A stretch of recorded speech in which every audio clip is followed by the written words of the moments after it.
Hey Barney's Guitarists, here's a bit of stuff about how you can use a few different specific voicings from the Guitar Workshop about how to play particular electric guitar parts. So we start off on that first page where it talks about examples of how to play fifth chords, power chords that you might use with some distortion and delays on them, often big held chords.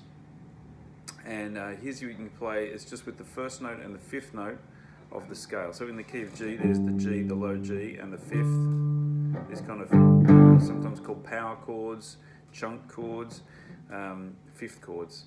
And you can play it just 1 and 5, or you can add the tonic as well. So you can see that in the diagram.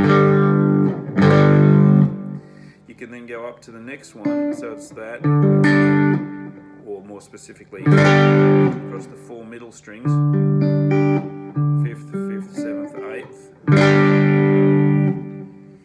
You can then go to top 3 strings using the same top 2 and then adding a 5th on top. So, and two note versions are all good. Note where the G note is, and then you can move that around. So there's a G. If you wanted to play it in C, you just go to find where there is a C note, and there you go.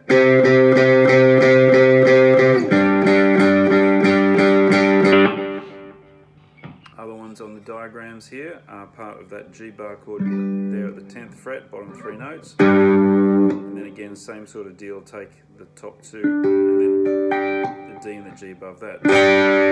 So you can see the circled notes on the diagram give you the tonic. And then you can move that around. There's G, there's D, there's C.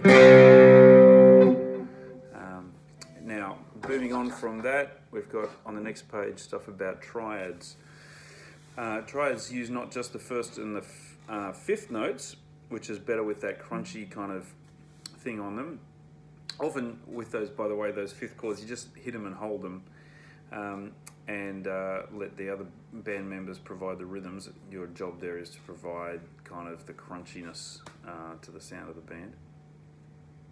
But if you take the top 3 strings, you'll see there's a major chord which has, in the key of G again, the first, then the fifth, and then the third. You can see those are the top 3 notes of a G bar chord that you're probably familiar with. Tonic notes on the 1 is on the G, so that shape, and you take that and move that around to other places, such as G goes to C and a D. So if you set your delays on the dotted 8th notes, let me just see if I can tap that in there. Here's the tempo. 1 and a 2 and a 2 and 4 and.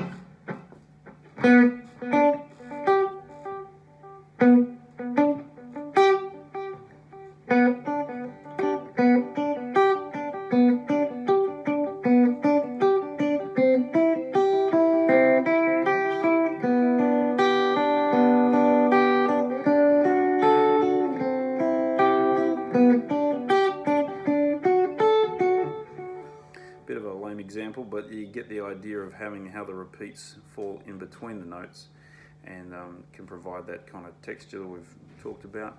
So there's the G. Now there's different inversions of that, so you move along the strings and you can see the diagrams there. The next one is there. It's the same as a D chord you learned in the first guitar lesson, but moved up to the 7th and 8th frets with the root note on the B string. Then the next one is up here, top 3 notes of a G bar chord like that.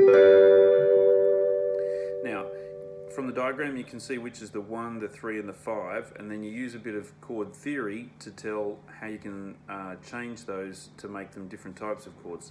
For instance, the formula for major is 1, 3, 5, but the formula for minor is 1 flat 3, 5. So you go through the shapes and find the third and then flatten it. So there's 1 and 5 and 3, so there's flat 3. So here's G minor. Here's G major, here's G minor, because that's the third on top and the flat third. Here's G major, here's G minor. All of those are on the diagrams there. There's 2 other variations there. The sus4 chord, so where instead of flattening the third, you raise it.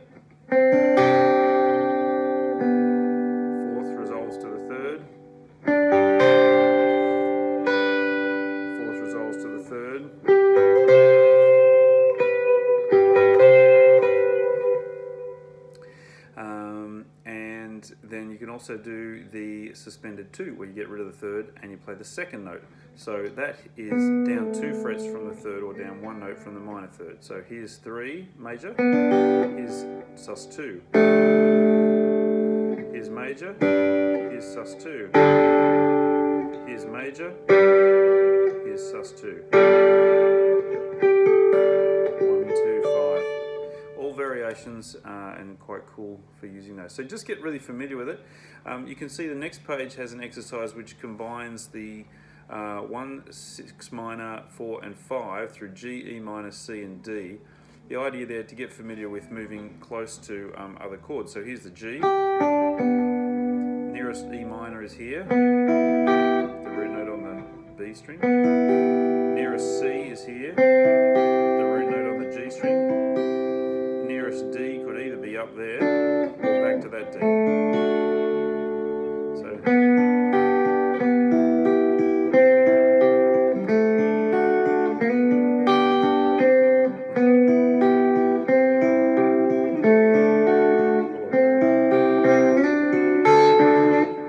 that sound is a little bit more common to go up to the 5th.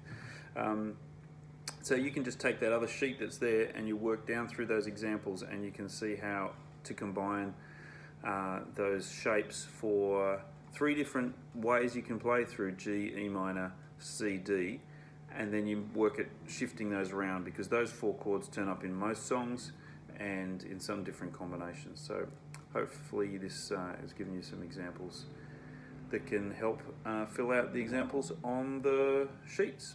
Cheers, guys.